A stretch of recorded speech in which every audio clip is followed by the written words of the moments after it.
नमस्कार साथियों।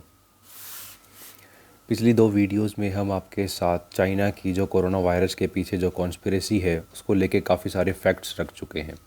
अभी रिसेंटली दो मेजर डेवलपमेंट्स हुए हैं। अब आज हम उनको आपके सामने रखते हैं और आपको समझाने की कोशिश करते हैं कि कैसे चाइना अपने जो प्लान्स हैं उनको एक लॉन्ग टर्म विज़न के साथ अपने इंटरेस्ट पूरे करने के लिए काम में लगा हुआ है इस पूरे का पूरे पेंडेमिक के अंदर। रिसेंटली एक चाइना डेली का जो न्यूज़ है उसको रिपोर्ट किया द गार्जियन न्यूज़पेपर ने, जिससे ये पता चलता है कि चाइना जो है एक डिजिटल करेंसी को लॉन्च करने जा रहा है ऑफिशियली। डिजिटल करेंसी का नाम आपने काफ़ी बार सुना होगा। पिछले 1.5-2 साल से बिटकॉइन काफ़ी फ्रीक्वेंटली न्यूज़ में रहा है और लास्ट ईयर ही लिब्रा नाम की एक डिजिटल जो करेंसी है फेसबुक की वो भी लॉन्च हुई थी, जिसको चाइनीज़ ने काफ़ी कंडेम किया था, काफ़ी क्रिटिसाइज़ किया था कि ये जो डेवलपिंग कंट्रीज़ हैं उनकी सॉवरेनिटी के ऊपर थ्रेट हो सकती है, क्योंकि जो डिजिटल करेंसी है वो काफ़ी अनकंट्रोल्ड है। ये हमने बिटकॉइन के कुछ पैटर्न्स में भी ऑब्जर्व किया था। लेकिन चाइना अब अपनी एक ऑफिशियल डिजिटल करेंसी लॉन्च कर रहा है जिसका नाम है DCEP, digital currency electronic payments. अब हम ये समझने की कोशिश करते हैं कि इसका कोरोना वायरस के साथ क्या लिंक बनता है इकोनॉमिक पर्सपेक्टिव से।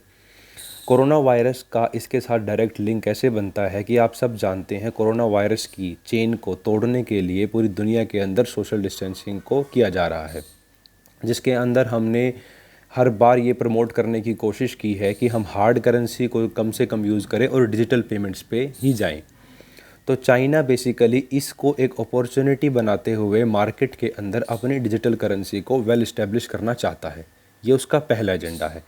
दूसरा एजेंडा ये है, CNBC ने ये बताया है कि अगर चाइना की डिजिटल करेंसी मार्केट में अच्छे से एस्टेब्लिश हो जाती है तो चाइना की जो चाइनीज़ युआन जो करेंसी है उसका जो ग्लोबल डिस्ट्रीब्यूशन है वो काफ़ी बढ़ जाएगा, और जिससे वो चाइना जो है पूरे के पूरे ग्लोबल पर्सपेक्टिव से US जो वर्ल्ड की सबसे एक्सेप्टेबल करेंसी है उसको चैलेंज करने की कोशिश करेगा। तो इकोनॉमिक सुपर पावर बनने का जो सपना देख रहा है चाइनीज़, उसके अंदर आग तेज़ी से बढ़ने के लिए करेंसी का स्ट्रेंथन होना चाइना के लिए एक प्लस पॉइंट होगा, और उसी एजेंडे के साथ उसने इस चीज़ पे काम किया है। और ऐसा नहीं है कि ये काम उसने अभी से किया है, इसीलिए बार बार वीडियोस में है मैं आपके साथ बातें शेयर करते हुए बोल रहा हूँ कि चाइना के ग्रैंड प्लान्स पे ही वो चल रहा है। वो ऑलरेडी इस डिजिटल करेंसी के ऊपर काम 2014 से कर रहा है। चाइना का जो सेंट्रल बैंक है प्लस उसके जो अलग अलग और 4 मेजर बैंक हैं इंडस्ट्रियल चीज़ों को लेके, कंस्ट्रक्शन को लेके, एग्रीकल्चर को लेके और सेंट्रल बैंक, ये चारों के चारों बैंक जो हैं इसके ट्रायल भी स्टार्ट कर चुके हैं, और नेक्स्ट वीक ऑफ जो मई का जो सेकेंड वीक आएगा उसके अंदर इसको ऑफिशियली लॉन्च किया जा सकता है। पहली चीज़ तो ये डेवलप हुई है। दूसरी चीज़, चाइना ने नेपाल की जो पॉलिटिक्स है उसके अंदर डायरेक्ट इंटरवेंशन अब जो है वो स्टार्ट कर दी है। नेपाल ने काफ़ी बार इंडिया के ऊपर ब्लेम लगाया कि इंडिया जो है वहाँ के पॉलिटिकल मैटर्स में, इंटरनल मैटर्स में काफ़ी इंटरफेयर करता है, लेकिन ऐसा इंडिया नहीं, चाइनीज़ करते हैं। वो रिसेंटली ऐसे हुआ है कि जो चाइना की जो नेपाल की जो कम्युनिस्ट पार्टी है उनके अंदर एक पावर स्ट्रगल चल रहा था। उस पावर स्ट्रगल में चाइना के अंदर जो मिस्टर ओली अभी जो पावर होल्ड करते हैं, चेयर करते हैं पोजीशन को, उनकी सरकार गिर सकती थी। तो वो सरकार गिरने से चाइनीज़ ने बचाया है। अब हम समझते हैं उनकी सरकार गिरने से चाइनीज़ ने कैसे बचाया है, और आप इस चीज़ से ये भी समझ सकते हैं कि जो चाइनीज़ एम्बेसडर्स हैं वो कैसे इंटरवीन करते हैं किसी भी कंट्री की इंटरनल पॉलिटिक्स में।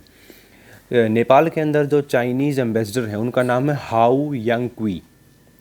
उन्होंने जैसे ही उनको ये इन्फॉर्मेशन मिलती है कि नेपाल के अंदर इंटरनल पॉलिटिक्स के अंदर एक क्राइसिस सिचुएशन बढ़ रही है और एक पावर स्ट्रगल चल रहा है, तो वो जितने भी नेपाल के सीनियर पॉलिटिशियंस होते हैं उन सब के साथ एक मीटिंग अरेंज करती हैं, सीरीज़ ऑफ मीटिंग्स। ऐसा द काठमांडू पोस्ट जो न्यूज़पेपर है नेपाल का लोकल न्यूज़पेपर, उसने रिपोर्ट किया है कि सीरीज़ ऑफ मीटिंग्स होती हैं, और साथ के साथ नेपाल के प्रेसिडेंट के साथ जी जिनपिंग जो है वो फ़ोन पे भी बात करते हैं। ऐसा क्यों किया चाइना ने कि वो इतना लोकली एक इंटरनल मैटर में नेपाल के घुस रहा है? उसका सबसे बड़ा रीज़न है कि चाइना के काफ़ी ज़्यादा इन्वेस्टमेंट्स हैं नेपाल के अंदर, BRI के अंदर जो बेल्ट एंड रोड इनिशिएटिव है चाइनीज़ का, प्लस नेपाल के अंदर जितनी भी इन्वेस्टमेंट आती है FDI के थ्रू, उसका 90% FDI चाइना से आता है। प्लस अभी एक कुछ रेल प्रोजेक्ट्स के ऊपर भी चाइना और नेपाल काम कर रहे हैं जो लुम्बिनी तक आएंगे। लुम्बिनी जो है वो इंडिया और नेपाल के बॉर्डर के काफ़ी करीब है। तो हमें अच्छे से चीज़ों को कनेक्ट करके और समझने की ज़रूरत है कि चाइना अपने एजेंडाज़ को फुलफ़िल करने के लिए बहुत तेज़ी से आगे बढ़ रहा है। और अगर चाइना का इतना इंटरफेरेंस नेपाल में होता है तो ये इंडिया के लिए डायरेक्ट एक नेशनल सिक्योरिटी थ्रेट है।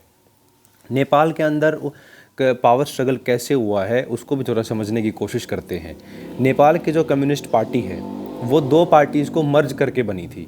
दो पार्टीज जो मर्ज हुई थी वो दोनों कम्युनिस्ट पार्टी थी, लेकिन जो एक पार्टी थी वो लेनिन और मार्क्सिस्ट आइडियोलॉजी को फॉलो करती थी और जो दूसरी कम्युनिस्ट थी वो माओइज्म को फॉलो करती थी, माओइस्ट आइडियोलॉजी को। तो उन दोनों को मर्ज करके नेपाल के अंदर Nepal communist party of Nepal establish होती है।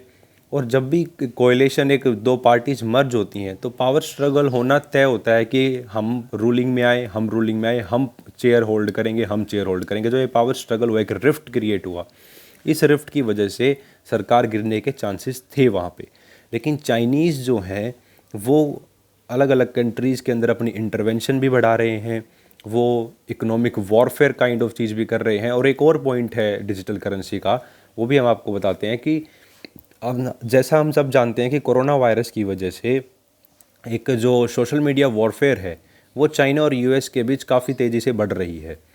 तो कहीं ना कहीं चाइना को ये भी एक डर था कि कहीं ना यूएस की तरफ से कोई इकोनॉमिक थ्रेट ना आए। तो उस इकोनॉमिक थ्रेट को काउंटर करने के लिए डिजिटल करेंसी का भी यूज़ किया जा सकता है। कैसे यूज़ किया जा सकता है कि सपोज़ दैट जो यूएस है वो सैंक्शन लगा देता है चाइना के ऊपर। तो चाइना के ऊपर सैंक्शन लगाने से बहुत सारी, जब उसकी करेंसी जो होगी वो मार्केट के अंदर वेल इस्टेब्लिश हो जाएगी और स्ट्रेंथन हो जाएगी पहले से, तो वो बहुत सारा इंटरनेशनल जो ट्रेड है वो यूएस डॉलर की बजाय डिजिटल करेंसी में भी कर सकता है। तो वो कहीं ना कहीं यूएस डॉलर को बाईपास करने की और अपने जो इकोनॉमिक विजन है उसका सुपर पावर बनने का, उसको और आगे बढ़ाएगी। तो इंडिया के पर्सपेक्टिव से नेपाल के अंदर इतना ज़्यादा इंटरवेंशन होना चाइनीज़ का इंटरनल मैटर्स में, ये कहीं ना कहीं हमारे लिए एक नेशनल सिक्योरिटी थ्रेट है। और इंडियन गवर्नमेंट जो है इसको भी इन सारी चीज़ों पे एक मेजर अर्जेंट कॉल लेना चाहिए, जो कि मीडिया के अंदर, हमारे पब्लिक डोमेन के अंदर ये डिस्कशंस भी नहीं है। कहीं ना कहीं हम अपने पाथ से हट रहे हैं और हमारा जो डेमोग्राफिक डिविडेंड है जिस स्टेज पे हमें होना चाहिए वो हम लूज़ करते जा रहे हैं। तो अब एक ऐसी सिचुएशन आ चुकी है कि हमारी कंट्री के अंदर जितना भी यंगस्टर्स जो हैं जो पॉलिसी मेकिंग का जो ब्रिज कंप्लीट कर सकते हैं ग्रास रूट लेवल पे भी से और पॉलिसी मेकर्स के बीच में, वो ब्रिज बनाएं। और गवर्नमेंट जो है अब एक पूल्ड सर्विसेज के बेसिस पे, टैलेंट के बेसिस पे चीज़ों को ले। हम इस चीज़ के लिए वेट ना करें कब एग्ज़ाम्स कंडक्ट होंगे, कब हम ब्यूरोक्रेसी में जाएंगे। ऐसा ही पैटर्न अलग अलग फॉरेन कंट्रीज़ में भी फॉलो होता है, यूके के अंदर भी ऐसा ही फॉलो होता है कि वो टैलेंट को ग्रैब करते हैं। तो कहीं ना कहीं एक जो पूल्ड बेसिस पे हमारी एक पैरेलल यंगस्टर्स की जो गवर्नमेंट में उनका पार्ट होना चाहिए, उस चीज़ को आगे बढ़ाने की सख्त से सख्त ज़रूरत है। नहीं तो हम जो इंडस्ट्रियल रेवोल्यूशन 4.0 जिसको बोलते हैं उसको भी मिस कर जाएंगे। और अगर हम इसको मिस करते हैं और अगर ऐसे चाइना लीड करता है तो ये हमारी कंट्री के लिए बहुत ही मेजर सिक्योरिटी थ्रेट होगा। और अगर वर्ल्ड नहीं, अगर एशिया में भी चाइना लीड करता है तो कहीं ना कहीं हमारे लिए खतरा होगा, नेशनल पर्सपेक्टिव, सिक्योरिटी पर्सपेक्टिव से भी, इकोनॉमिक पर्सपेक्टिव से भी। क्योंकि हमारे जो बॉर्डर इश्यूज़ हैं चाइना के साथ, हमें उनको भी रिजॉल्व करना है। तो अगर वो लीड करेगा तो वो फिर उसको नेगोशिएशन टेबल पे जब भी हम बात करेंगे वो अपनी टर्म्स एंड कंडीशन को ज़्यादा डिक्टेट करेगा। तो हमारे लिए ये चीज़ें ठीक नहीं है। तो जैसे भी फ्यूचर डेवलपमेंट्स होंगी हम आपको बताएंगे। तब तक के लिए धन्यवाद।